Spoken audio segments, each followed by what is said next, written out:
it definitely will be the hardest, toughest race I've ever run.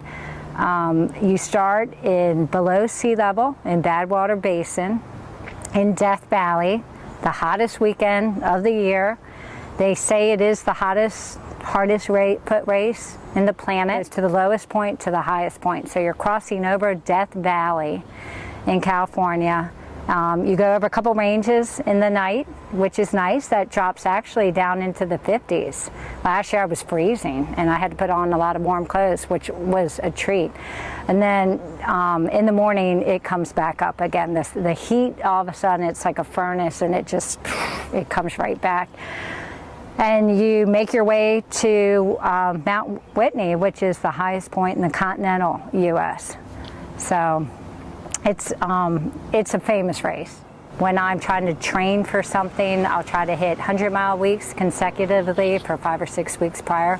I don't really need much more of a base than that. I tend to get injured if I train further out because I just always have the base. But anywhere between 60, 80-mile weeks, and then if I have a race coming up, I hit a bunch of hundreds. This is where I can recover and still get high mileage in on the trails because it's just softer on your body. I mean, people worry, I think they're going to fall on routes and trip, but I think the more you run on trails, you get used to that, and you know, it's so much easier on your body to run trails, and it just helps me to be able to keep doing the distance I need for training. The Student Wellness Complex is beautiful. I feel so privileged to be able to have that. Jim Bauer sets up on Friday mornings a workout. They call it the Playground. And it's awesome. I mean, I try to go up there at least every Friday. If I can sneak in there another day, I can, to do that playground workout. And that's just a circuit that he puts together, and every single time it's different. And I always say lots of quad work, Jim, and I want a lot of abs. Just, you know, I need that for my training. You have to keep up a very strong core. I see that is a fault of some ultra runners. They just spend so much time running, and I do that too, that you just are exhausted and you're worn out and you don't want to work out anymore.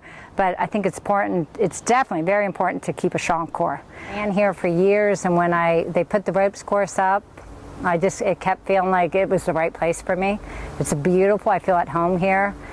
I've worked with challenge courses for over 25 years for Outward Bound, and it's really exciting for me to be able to have it here in Jacksonville and expose the challenge course to all the UNF students plus the community. The goal is it's a team building exercise. I get phone calls all the time that people think they want to just kind of race through it for a challenge or a bucket list, and it's not. It's a team building. You have to have 8 people to be able to do the course, and we have 2 hours of low elements, or you can just do that in one day, and then they go through the course. And it's an amazing experience what happens from the start of a course to the end. I mean, I love being in the wilderness. It's where I definitely am most at ease, but I love working with people. And when I'm up on the course or I'm working with a group and actually instructing, and I don't have my staff instructing, I actually get in there, I'm the one,